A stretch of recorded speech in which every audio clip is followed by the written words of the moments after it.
అందరికీ నమస్కారం అండి. ఒక ఇంట్లో ఇద్దరు అన్నదమ్ములు ఉన్నారు. ఇద్దరు అన్నదమ్ములు ఉంటే ఇద్దరు కూడా తల్లి ఎలా అంటే ఒక క్రమశిక్షణగా పిల్లలిద్దరిని పెంచింది ఆవిడ.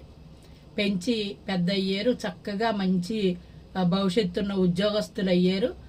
పెద్ద ఆయన కన్నా చిన్న ఆయన పెద్ద ఉద్యోగం, మంచి ఉద్యోగం చేస్తున్నారు. అయితే పెద్ద ఆయనకి పెళ్ళి అయ్యింది, ఇద్దరు పిల్లలు పెరిగిపోతున్నారు. పెద్ద పాప కొంచెం వయసు వచ్చింది, పిల్లోడేమో చిన్న పిల్లోడు. అప్పుడు చిన్న ఆయనకి పెళ్లి చేశారు. చిన్న ఆయనకి పెళ్లి చేసిన తర్వాత ఉమ్మడిగానే ఇంకాను ఉన్నారు. ఉమ్మడిగానే పెళ్ళయ్యి ఒక 10 సంవత్సరాలు అయినా సరే, ఈ చిన్నమ్మాయికి పెళ్ళయ్యి చిన్న కోడలు వచ్చి 10 సంవత్సరాలు అయినా సరే అత్తగారే పెత్తనం చేసి కోడళ్ళిద్దరిని చక్కగా చూసుకుని కూతురులాగా చూసేవాడి చక్కగా నడుపుకుంటా వచ్చింది సంసారం.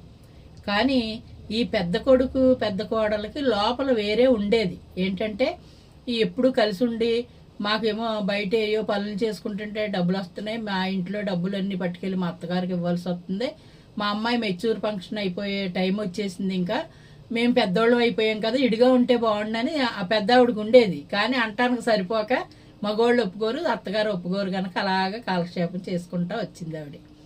ఈ అత్తగారు కన్ను మూసారు. చిన్నోళ్ళ పిల్ల పెద్ద మనిషి అయింది, పెద్దోళ్ళ పిల్ల పెద్ద మనిషి అయింది. వీళ్ళకిద్దరు వాళ్ళకిద్దరు. అత్తగారు కన్ను మూసిన తర్వాత తోటికోడలో బావగారు పెత్తనం వచ్చింది. అప్పుడు అత్తగారు ఉన్నప్పుడు ఏం చేసేదంటే చిన్న కోడలో చిన్నపిల్ల కదా అని చిన్నపిల్లనే చేశారు అమ్మాయిని.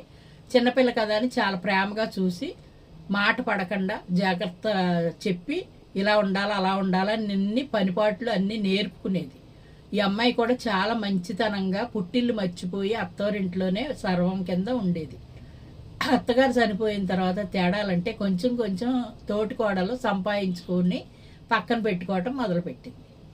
వీళ్ళు ఇంకా వాళ్ళని నమ్మి అత్తగారు ఉన్నప్పుడు ఎలా అయితే ఉన్నారో అదే విధంగా పెద్ద ఆయన ఉన్నారు కదా అని వాళ్ళ చేతిలోనే పెట్టడం, ఏళ్ళ ఉండటం.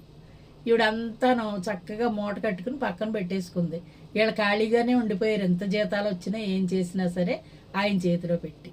ఈ పుట్టింటి దగ్గర నుంచి పట్టుకెళ్ళింది ఏదైనా ఉంటే నాది అని అనిపించుకునేలాగే తప్ప ఏకదాటిగా అంతా ఉమ్మడైపోయింది.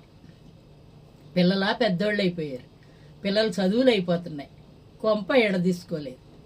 ఎడదీసుకోపోయేటోడికి ఆవిడ సంపాదన పెరిగిపోయింది, ఆవిడ సంపాదన తగ్గిపోయింది. అప్పుడు కొంచెం బాధ అనిపించి ఇంకా విడిగా ఉంటే బాగుంటుంది కదా అని మగోళ్ళిద్దరూ కూర్చుని ఆలోచించి కష్టం కలగకుండా విడిపోయి ఎవరి సంసారం వాళ్ళు చేసుకుంటాం మొదలుపెట్టారు.